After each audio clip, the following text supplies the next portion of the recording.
For one of our days in Tokyo, we joined up with Arigato Japan Food Tours and their Allstar food tour, where we got a chance to explore different foods in the neighborhoods of Yarakucho, Ginza, and Shimbashi with our guide Ryan. Get ready because I hope you're hungry. Tracks were actually in this area were built in the 1950s after World War II, when the city was, heavily bombed. So when they were rebuilding the city and they were building the train tracks, this area underneath the train tracks wasn't actually owned by anyone, or it's kind of like in a gray zone. So people were able to buy the land and open up restaurants and shops underneath the train tracks. You'll probably notice the music as well. It's usually 1950s, 60s music that they play here.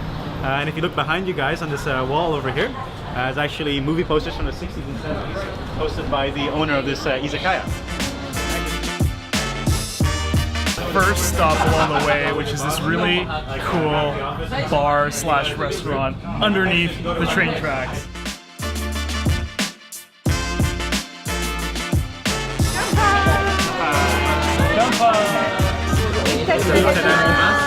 And we got our own plate right here. A little bit of edamame and katsu. Look at that. It's almost like a piece of this ham, I guess. Katsu ham. This one's really good. Perfectly crispy. Tempura. The ham is delicious. Really cool spot. So you see, not only do we get to try a whole lot of different foods, we get to learn a lot along the way. And as we move our way to the next stop, we learn about the different neighborhoods that we pass by, fun facts, and learn that Ryan can really walk well backwards. So this is our second spot, and somewhere we wouldn't have booked on our own, something that only a local, I feel like, would know about. And here we got to try a lot of different foods that even I had never heard about. Waygu beef from Matsusaka. Nice and fatty. I'm not sure. It's really tasty, huh? Okay, I gotta show you this. This is so cool. Now this is genius. When you know things are gonna get a little messy, pull the tab back. There's a built-in sticker tab. And done. Now this is ise udon. You can only get it in a very specific region of Japan, and it's very different from the other udon that we've had. It's a lot mushier, and you chew pretty much right through it. It's pretty good the way that they've cooked it. It's got a lot of flavor. And you put tempura flakes, some chili on it, and you're good to go. It's really good. Next is something called tokoro-ten. So we're making our own noodles, 0 calorie. Yeah, oh so my gosh. gosh. Be careful with the vinegar, it comes out quite quickly. And I guess that's it. Cuts it off. Made of seaweed. We got to first try it, of course, with nothing on it. See what it tastes like. So it's really just like this clear type of jelly noodle. You can see that. I don't know if it's focusing, but Yeah, if you like some,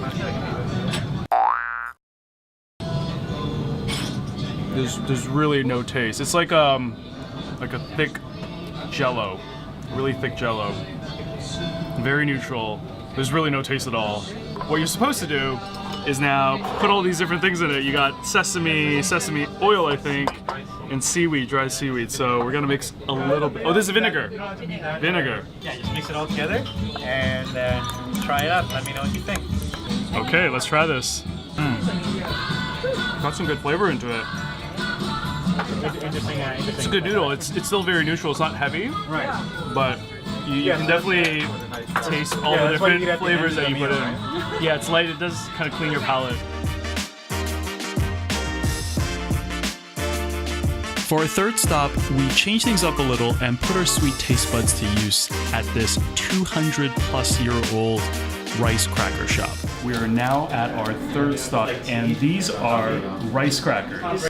These are really big rice crackers. Bamboo shaped. Stencil. Really light. I feel like I've had something like this before, like a Chinese type of rice cracker. Really crunchy, sweet, but light at the same time. We then walk through the super posh neighborhood of Ginza before we make it to... So this is Shimbashi. This place is called SL Square. You probably guess why. There's a big steam locomotive in the middle there. All that walking was just what we needed because our fourth stop was our main event with the most food. And we started off with vegetables dipped in miso paste, which was really good. So this one is called goma kanpachi. Goma is sesame seed. So they have some sesame seeds on there, some seaweed and some green onions. And kanpachi is amberjack or yellowtail tuna. So there's a sashimi with sesame seeds and seaweed and green onions on there. Or Chicken thigh right here. So it's like Charcoal grilled, fried chicken. fire grilled. I guess because it makes sense because the Portuguese came here. Really taste that charcoal flavor. Yeah, it's really good. good. You know, that little extra Nice flavor to it. And this is pretty much fried chicken with tartar sauce on top there.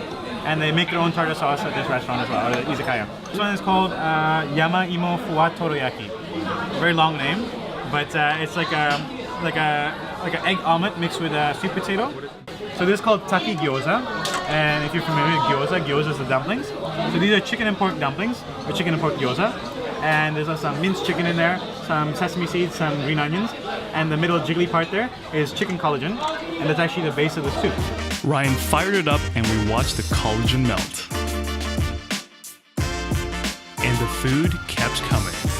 Now we're trying raw chicken. Didn't think we'd be doing this here, but they have a very specific process, a very controlled process to make sure salmonella is not an issue at all. So one of the few places that you can actually have raw chicken. Boiled on the outside really quickly. It's like sashimi. I mean, maybe they... Yeah, it's kind of the same sauce as what they did with the yellowfin tuna. Or yellowtail, sorry. It's pretty good. Hopefully I don't have any stomach issues tonight. But you know what the best part was? It was really about hanging out with new friends. Fifth stop along the route is this taiyaki place. We finally have it. I'm just gonna jump right in. It's just a little different. Most of the times we've had this, they take out the sides here, but they leave all the batter in there, so it's like a rectangular piece that's almost like a tile. And got a really crispy outside. I got the red bean flavor. There's also custard that Chantal got. It's not very sweet, the batter at all. Usually I'm used to a sweeter batter. The red bean is really good. That's good red bean. The batter, not that impressive, but maybe this is just the original kind of recipe. That's what we were told. It's a very simple egg batter. You can tell there's not a lot of extra sugar. A bit plainer. It's not very thick batter, which is like the precision that's involved when they make it. And we came out of it super full and super satisfied. Yeah, over 160,000 restaurants in Tokyo. Yeah, it's also, the population is quite large, that's why as well. They say in Tokyo, the central city itself, is about 13 million people, but it's actually the largest metropolitan in the world. In the metropolitan area, it's 35 million people. Oh my god, that's the population of Canada. Pretty much.